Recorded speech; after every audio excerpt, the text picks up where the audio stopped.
to this week's Money Metals podcast, helping gold and silver investors during these turbulent times. Now, this week's market wrap with commentary and analysis from Money Metals Exchange, the company named Best Overall Precious Metals Dealer by Investopedia. Welcome to this week's Market Wrap podcast. I'm Mike Leeson. Coming up, we'll hear from JP Cortez, Executive Director of the Sound Money Defense League. Mike Maharrey, in his interview guest this week, discussed the state of sound money in our nation, some exciting news on the policy front regarding gold and silver, and then also talk about the nation's gold at Fort Knox and what it will take to finally get an audit on the gold that Uncle Sam supposedly owns. So you want to stick around for another great Money Metals interview this week with JP Cortez of the Sound Money Defense League, coming up after this week's market update. Gold and silver are making big moves up this week in the face of intense stock market volatility and overall weakness. Gold is up another $50 here as of this Friday midday recording and has registered another all-time high here today. As of this moment, gold comes in at $3,235 an ounce, up a whopping 6% for the week. Silver fell more than $4 after last week's jarring tariff announcements, but it has regained about $2.50 since Monday and trades at $32.10. The white metal is up 7.7% during a tumultuous week of trading with just a few hours left here in the week. While the chaos continues in global stock and bond markets, demand for physical gold and silver in the U.S. retail market has suddenly risen. Wholesalers have seen their excess inventories cleaned out over the past week, and mints are now firing back up their long idle equipment to supply the markets. The last year has witnessed at least 2 mints in the United States close their doors due to a lack of business. It's unknown whether the fresh demand in recent days will continue, but it's likely we'll see premiums drift higher on coins, bars, and rounds. Money Metals is extremely well stocked at present, and our shipping speeds remain extremely fast. Confirming that there has been an increase in demand for bullion in the U.S., the gold ETFs reported inflows for the 4th straight month in March, driving assets under management to a new month-end record. Funds in every region reported inflows of gold, with North American ETFs leading the way. Meanwhile, the Federal Reserve just got the green light to crank up the inflation machine. The Consumer Price Index moderated in February and turned downright cool in March. Prices fell month on month, driven by much lower energy costs. That cracks the door for the Fed to plausibly cut interest rates again sooner rather than later. And that open door could come in handy for the Fed with markets in chaos and recession worries heating up. In other news, Money Metals just chalked up another sound money win at the state level, the 4th legislative victory this year. Earlier this week, Alabama Governor Kay Ivey signed Senate Bill 130 into law, reaffirming gold and silver as legal tender. This symbolic victory marks Alabama's latest step towards promoting constitutional sound money in the state. Sponsored by Senator Tim Melson and Representative Jamie Keel, the Alabama Legal Tender Act recognizes any refined gold or silver bullion, specie, or coin that has been stamped, marked, or imprinted with its weight and purity as legal tender in the Yellowhammer State. The law ensures that no one is obligated to accept gold and silver for transactions unless specified by a contract or required by law. But it aligns the state of Alabama with the U.S. Constitution and sends a signal to other states that embracing is not only good policy, but good politics. Well, now, without further delay, and for more on this topic, let's get right to our exclusive interview with JP Cortez, the man who's on the front line of the national fight for remonetizing gold and silver. Greetings, I'm Mike Maharrey, a reporter and analyst here at Money Metals, and I'm joined today with my good friend, and I'm not just saying that, he's a good friend, JP Cortez. He's the director of the Sound Money Defense League and has some exciting news about some sound money stuff that's going on out there at both the state and federal levels. How you doing, JP? Mike, it's great to be back, man. I'm doing well. How are you? I'm doing great. It's always fantastic to have you on the show. Always love talking to you. It's exciting to kind of be able to see how policy interacts with the whole idea of sound money, and that's kind of your shtick. And we just had a bill that was signed into law in, I believe, Alabama. Tell me about that. That's exactly right, Mike. Yesterday, Governor Kay Ivey in Alabama signed Senate Bill 130 into law. This bill was carried by Senator Melson, and it reaffirms gold and silver as constitutional legal tender for voluntary use. So it's a symbolic bill that really is just the next step in Alabama's now long history of supporting sound money legislation. Carried by Senator Melson all three times, this is now the third bill since 2018 that Alabama has passed, reaffirming gold and silver as sound money, allowing removing disincentives to its use and its purchase. So in 2018, we expanded a sales tax exemption on the purchase of precious metals and expanded the definition so as to include more items of precious metals.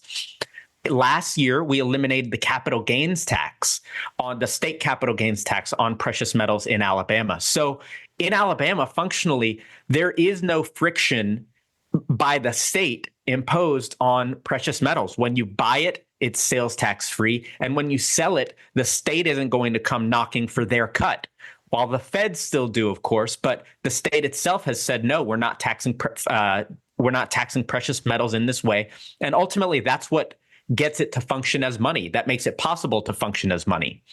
And then this year, of course, just yesterday with Governor Ivey signing this legal tender bill into law. So it's an exciting time to be in sound money policy, and Alabama just stays regularly and steadily passing sound money policies.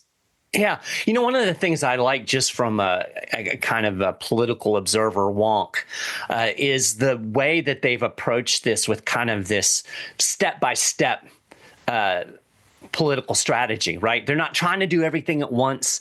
They get one little piece in place, and then they take that foundation and they build on that. And, we're seeing this kind of steady building. We've seen the same kind of thing in Utah where, they've taken various steps over the years to, I guess, kind of create a better playing field for sound money, which is, it's really what they're doing. And you mentioned that this is kind of a symbolic bill, but I think it's still important in that it kind of tells us something about where people's heads are right now in terms of our monetary system, doesn't it? Mm-hmm. It absolutely does. This isn't coincidence. And while this is symbolic, this doesn't have maybe the practical effects that removing taxes on precious metals might. Again, this is a giant step in affirmation that gold and silver are indeed money. So regardless of the federal policies at both the federal level and the Federal Reserve that largely cause all this dysfunction, states are not standing by to let their citizens wither away. They're actively taking steps to be proactive, to restore sound money, to restore the Constitution to their state. So yeah, this is a great win in Alabama. And you made an excellent point that really speaks to the step-by-step strategy to doing sound money legislation.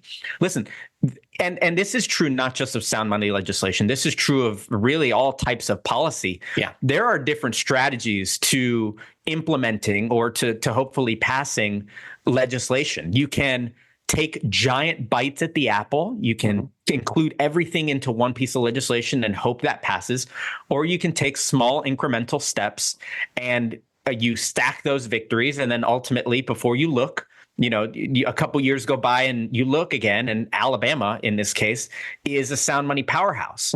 And that's kind of the approach that the Sound Money Defense League has taken, with the backing of Money Metals Exchange, of course. That's the approach we take state to state. And so many states now have removed sales tax, that have removed capital gains tax, that have reaffirmed gold and silver as legal tender, are now looking to next steps. How do we establish a gold reserve? If we establish a gold reserve, where would we store it? How would we go about doing that? And states are now asking these questions because there's a lot of talk of de-dollarization, but it's not just adversaries to the United States. If you look closely, even states themselves are moving away from dollar-denominated debt. And can you blame them? How can anyone invest? How can anyone start a business with so much going on, so much volatility in the world right now? Gold and silver act as a hedge against all that. That's true for individuals. That's true for countries. And it's true for states as well. Yeah, absolutely. It's pretty cool too. You talk about them kind of building and looking to next steps. I was looking at a bill the other day. I think it was in Arkansas, where now they've affirmed gold and silver as legal tender, just as Alabama just did. And now the next step that they're looking at is creating a system where vendors who work with the state will actually be able to use gold and silver to make and receive payments. So if that passes, then they're actually putting a practical process in place that will further facilitate the use of sound money if people choose to do so. And I think that's kind of a key to this. It really comes down to human action, right? I mean, the states can kind of make the playing field better, mow the grass, so to speak. But ultimately, it's up to people to start using sound money. And I think that's kind of the beauty of a bill like the legal tender bill in Alabama, because people are going to wake up and they're going to see in the news, hey, our state just affirmed gold and silver is money. Wait, gold and silver is, it puts that top of mind and creates the impetus and the momentum for people to actually use sound money, which is going to be to their benefit in the long run. And it supports an entire industry, right? These are businesses in the state that now feel that they're being protected or maybe even promoted by the state. Mm-hmm. It's individuals who maybe have questions about investing, who maybe aren't sophisticated enough to understand required distributions or how IRAs work, but they do understand that gold and silver have been money for thousands of years. And now the state is actively removing impediments to investing in gold and silver. So yes, individuals in this state that are looking around and saying, wait, my dollar isn't holding its value the way it used to, there must be some sort of alternative, can now look at gold and silver and enter into this space without disincentives from the government and without any of the other entanglements that come with traditional types of investment or things that are denominated in dollars, things that are subject to inflation rates and counterparty risk.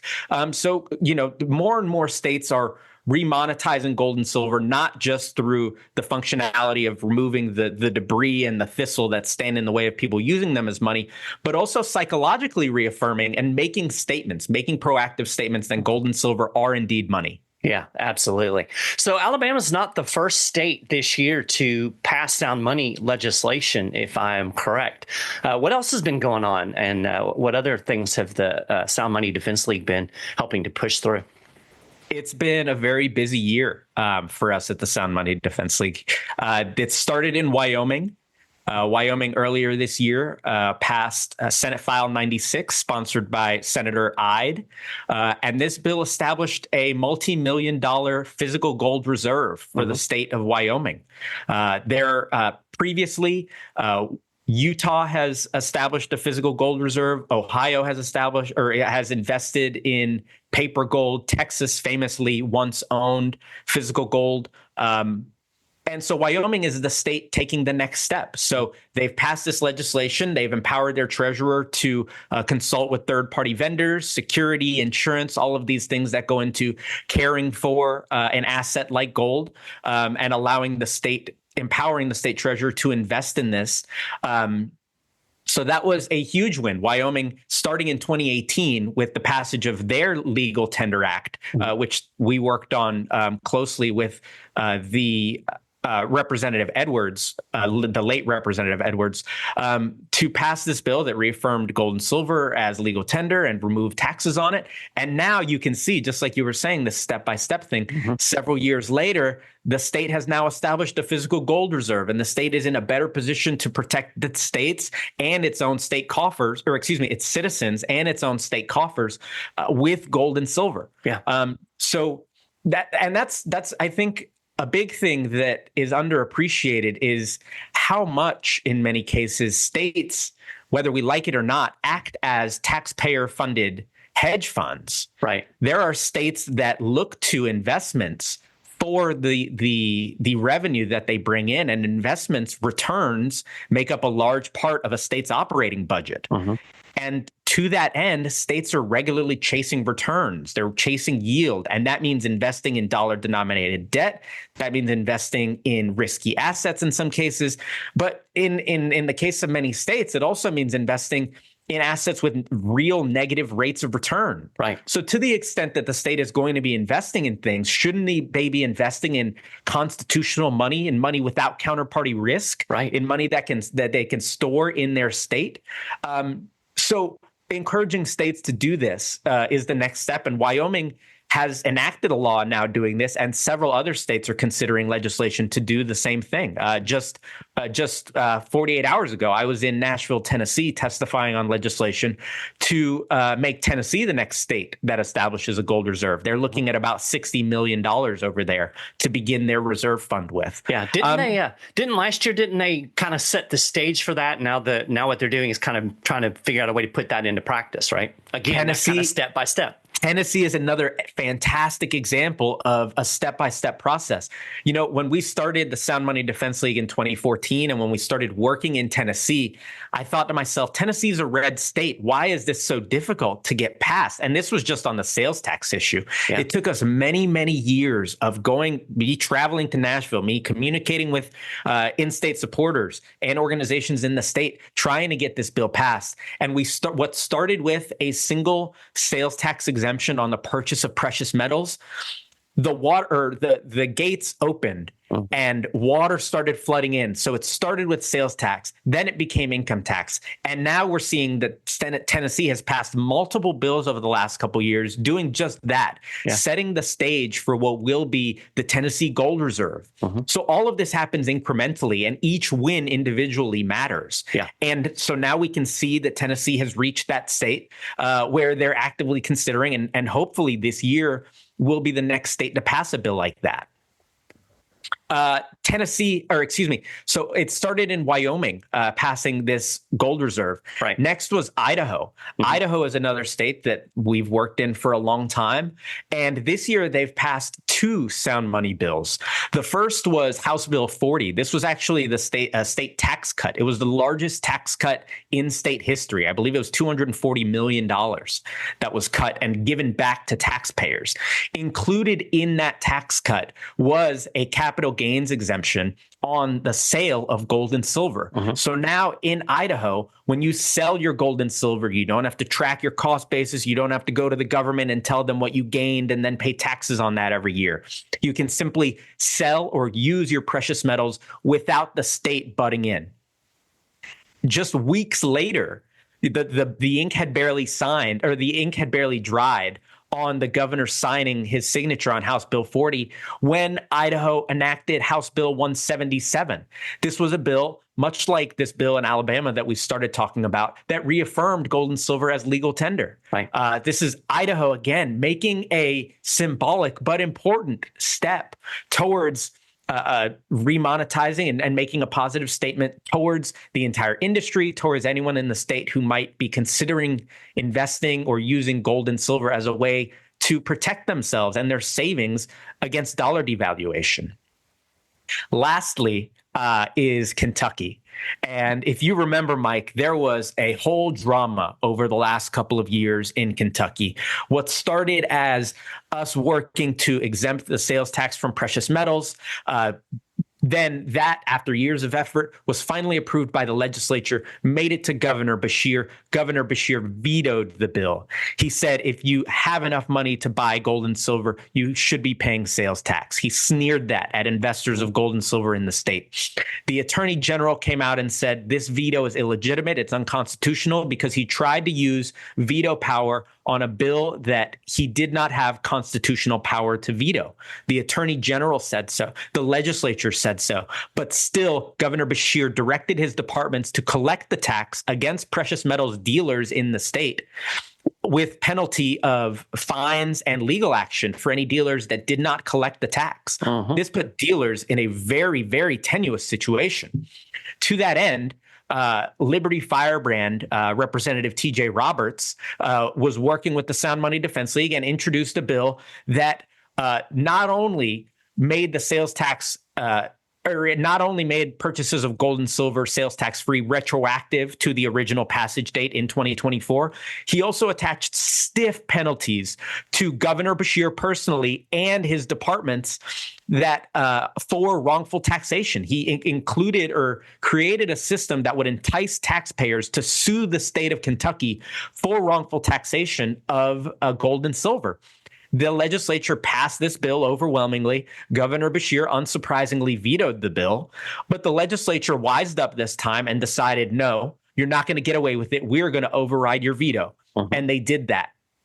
And so as of today, as of a couple of weeks ago now, in the Bluegrass State, you can buy precious metals sales tax free. And Kentucky is hopefully one of these states where incremental progress will happen, as we're already in contact with the sponsors there on future legislation, on what the next steps should be in Kentucky. So I don't think it'll be a one and done in Kentucky either. Yeah. So those four. And then most recently, just last night, Governor Ivey in Alabama brings us to 5 wins so far in 2025 that have all continued to move the ball forward for sound money. You know, last year we talked about how it was our most legislatively successful year of our existence. In our 10th year, we passed 7 successful projects. This year we're already at 5, and the season hasn't ended yet. So we're hopeful there's more to come. Yeah, I was about to say, you know, we're I guess probably about halfway through what you might call the legislative seasons. Most state legislatures meet in the first part of the year, usually kind of, you know, some of them have already wrapped up, but some of them go through May or June. So what else have you got on the horizon? What are you working on right now? I know that you burn a lot of miles actually going and testifying before these various committees and stuff, and really doing a lot of the groundwork, which thank you for that. So what are your travel plans here in the next few weeks?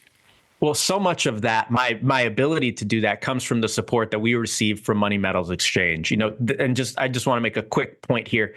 There is no other precious metals dealer in the country that supports sound money the way Money Metals does. Yeah, absolutely. All of this legislation that we've passed, the difference that we've been able to make on the policy level is not, it comes from the funding, obviously, that Sound Money Defense League receives, but Money Metals and their ability to leverage their customer list, their willingness to reach out and activate grassroots to create in-state advocates from people who have an interest in this industry, in these items. Their ability and their capacity to do that is appreciated, and without their support, the Sound Money Defense League wouldn't be able to do this. Yeah, for sure. For as far as what's still on the docket, like you mentioned, it's about May or June when a lot of these legislatures wrap up. So there's still irons. There's still irons in the fire. In Alaska, for example, we're getting ready to have a hearing on a bill that we've worked on for a couple of years now that would eliminate sales tax for localities, municipalities. Right. The state of Alaska does not have a state sales tax. It's one of the 5 states in the country that does not charge a state sales tax, but municipalities, boroughs, local governments, they still can't impose a sales tax. So this bill would reaffirm gold and silver as legal tender, just like the Alabama bill does. But it would also preempt any localities from charging sales tax on precious metals. Mm-hmm. Staying on that sales tax theme, the state of Maine is still considering their sales tax exemption on precious metals. This was a bill 2 years ago that failed by 1 vote. Hopefully, we will see there's been more progress. We've had more support this year. We have bipartisan support this year. So hopefully in the next coming weeks, we'll see progress on that front. In Iowa, they're still considering an exemption on capital gains on precious metals there for their state capital gains tax. And I mentioned earlier that I was just in Tennessee working to make Tennessee the next state to consider or to establish a state gold reserve. And these are just a couple of states. There's still a number of states that are active on top of that. So there's still plenty of action going on. The number can still get higher here from just 5. And I think importantly, this speaks to a movement that is burgeoning. Mm-hmm. You know, what started when we started in 2014 to maybe a handful of bills even being introduced throughout the country. You'd be lucky to get one of these bills passed, maybe 2. What started there is now a movement that is nationwide, that is widespread, and that continues to grow steam. Yeah, it's amazing. I kind of watched the legislation as well, and it's really been striking over the last 2, maybe 3 years, how many different states have introduced bills and considered bills, and some of them get really radical. We're seeing bills introduced to establish bullion depositories and at the state level, which Texas did back in I think 2018. But you're starting to see more and more of these types of things. Some might call them radical, but it just goes to show just how much interest there is in this, and it makes sense. I mean, we've just gone through an extremely painful inflationary period where we all felt it in our pocketbooks. We saw the devaluation of our money every time we went to the grocery or to the hardware store or wherever we went. So it's no wonder that there is this as you put it, burgeoning interest in sound money, and it's really exciting. And I'm very, very thankful that there is an organization like the Sound Money Defense League that's out there doing this grassroots groundwork in partnership with Money Metals and other organizations that are helping with the boots on the ground. It's really an exciting time for sound money, and it's not just happening at the state level. Am I right? You've got some things in the works, maybe on the national level. That's exactly right. Since the Sound Money Defense League is obviously very proud of what we've been able to accomplish at the state level, but we haven't entirely ignored the federal level either. Since, for example, in 2019 and 2021, a topic that has been of interest recently, the auditing of Fort Knox and the other places where America's gold reserves are purportedly stored. Right. This was legislation that we worked in crafting with then Congressman Representative Alex Mooney from West Virginia. And he worked to introduce that bill in 2019 and then again 2021.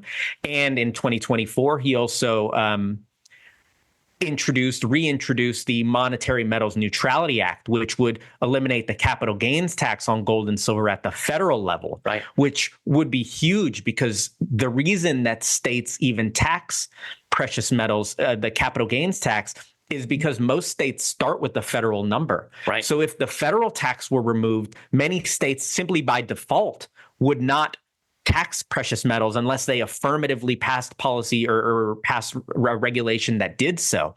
So legislation like that would be huge. Yeah. But like I mentioned, right now, there's a lot of attention on this issue of America's gold reserves. And of course, why wouldn't there be? There's confidence in America's dollar is shaking worldwide. Central banks are stockpiling gold at record rates. There's talk about gold-backed currencies being established.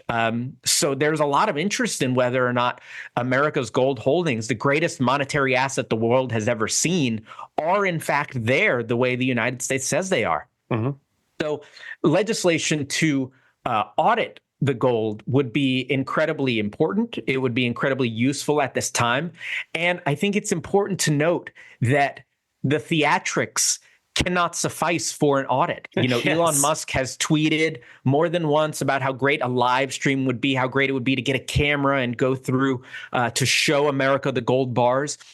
I strongly urge America not to be fooled by what would be a made for Hollywood theatrical showing. We don't need that. That's what happened in the 70s. That's what happened the last time those vault doors were opened. Instead, we got a camera, we got pre-approved containers that were opened, a bar of gold was shown, everyone smiled, they took pictures, they put the gold back, and that's all it was. Right. There was not a single assaying, there was not a single weighing of a bar, there was no serial number matching. All of these things are important. A full accounting and a full assay is what is required of America's gold holdings, and nothing short of that should suffice. So any legislation should include, of course, the details of what that assay and accounting should look like. Any future legislation should include a process for refinement of America's gold. A lot of America's gold is not currently liquid. It is not. It does not meet global market standards. Right. And then I think lastly would be a full accounting. Of course, the gold is there, but gold sitting in the same room can change hands a million times. It can change ownership over and over. So who actually owns the gold? I think that's an important question. Through leases, through swaps, through any other encumbrances, we want to know who owns the gold. So any legislation on this front should include those facets.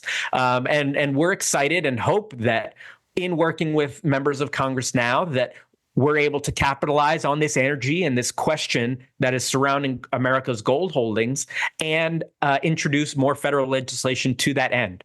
Yeah, absolutely. And, you'll get some people that kind of poo-poo this idea. They're like, oh, they audited it. The gold's there, and that doesn't even really make sense from like an accounting brain. And I studied accounting.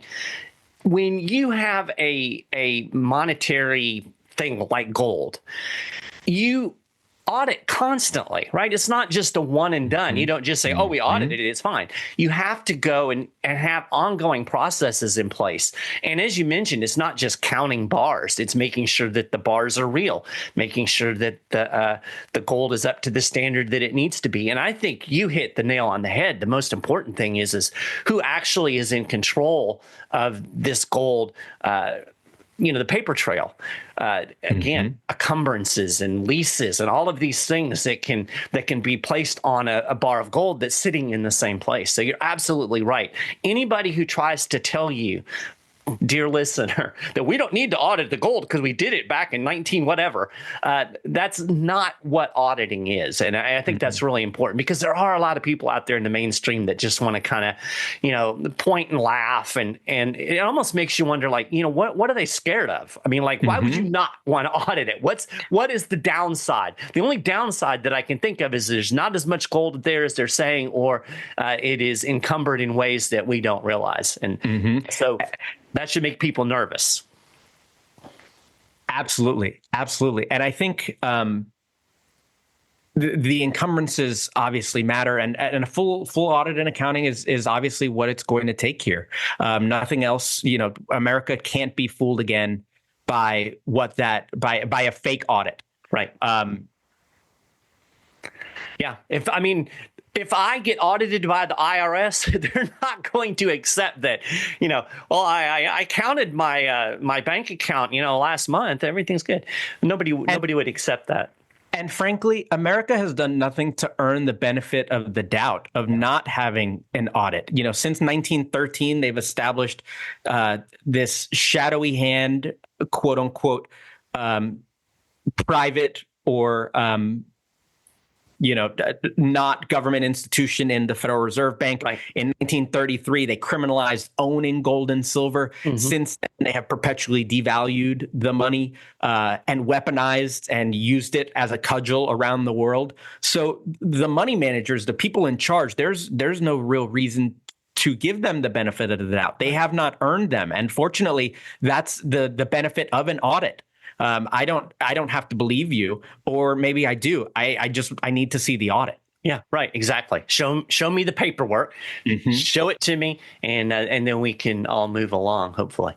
Well, appreciate so much the work that you're doing. Before we go, I do want you to let folks know where can they follow the Sound Money Defense League, and what are the links, and then also briefly let people know about the Sound Money Index that you've created. Absolutely. So the Sound Money Index is a guide, a ranking, a scorecard that we put out every year, the Sound Money Defense League, that ranks all 50 states by their pro or anti-sound money policies. So you want to know the states towards the top of the list are the ones that have removed sales tax, removed capital gains. They have reaffirmed gold and silver as legal tender. They might have a bullion depository. They might invest or hold physical gold on their balance sheet.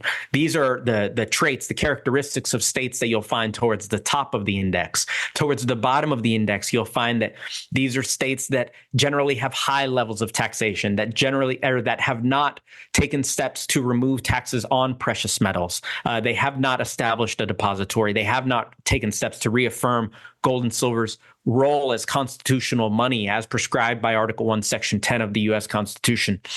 So this is a tool for lawmakers and interested parties to help them determine which states are the best at this and where improvement needs to happen. With the passage of legislation in Alabama, Kentucky, Idaho twice, and Wyoming, we're going to see that these 4 states are going to move up quite a bit in next year's ranking. So we're very excited to put out that scorecard later this year. We're going to see a lot of the rankings shaken up. And you can find that on the Money Metals website, the Sound Money Index. You can Google that. And you can find our website, soundmoneydefense.org. We can link down at the bottom to the index itself. And you can find us on Twitter. The Sound Money Defense League is at SoundMoneyDef, and Money Metals at Money Metals. And I am JP Cortez. You can find me at JP Cortez 27. Well, awesome. And again, just big 2 thumbs up for all of the hard work that you're doing. And obviously it's bearing fruit. And the United States are becoming a little bit more sound money friendly every single day. And a lot of that is due to the work that you're doing. So thank you so much. Thank you for coming in kind of at the last minute to talk about everything that's going on. Appreciate you taking time out of your day. And we'll look forward to having you back. Once we wrap up the legislative season, we can kind of do an overview wrap up once we move through the final weeks of these legislative sessions. But don't work too hard out there, and keep piling up those frequent flyer miles. Thanks, Mike. It's great to talk to you again. I'm looking forward to chatting again soon. All right. Thanks a lot. Well, as you just heard, there are so many exciting things happening on the Sound Money front these days, and I can assure you Money Metals, along with our public policy project, the Sound Money Defense League, will continue to do what we can collectively to lead the way on this issue and will not rest until every single state has eliminated sales taxes on precious metals at a bare minimum. And it's wonderful to see all the policy successes that have been achieved in recent years throughout this country at the state level. A lot of that thanks to you, our customers, for all of the grassroots pressure you've put on state politicians to get these bills passed through. Well, that will do it for this week. Be sure to check back next Friday for our next weekly Market Wrap podcast. And remember to tune in as well to the Money Metals Midweek Memo hosted by Mike Maharrey. To listen to any of our audio programs, just go to moneymetals.com/podcast or find that on whatever podcast platform you prefer. Until next time, this has been Mike Leeson with Money Metals Exchange. Thanks for listening and have a wonderful weekend, everybody. Thank you for joining us for this week's Money Metals podcast. Be sure to come back next week. And don't forget to subscribe to our podcast through iTunes. For answers to all of your questions, or to discreetly and securely buy or sell gold or silver coins, bars, and rounds, call 1-800-800-1865 or visit www.moneymetals.com. Our knowledgeable and no-pressure specialists are standing by to answer your call during business hours, Monday through Saturday. Or you can lock in your order online, 24 hours a day, 7 days a week. Again, visit us at www.moneymetals.com or call 1-800-800-1865.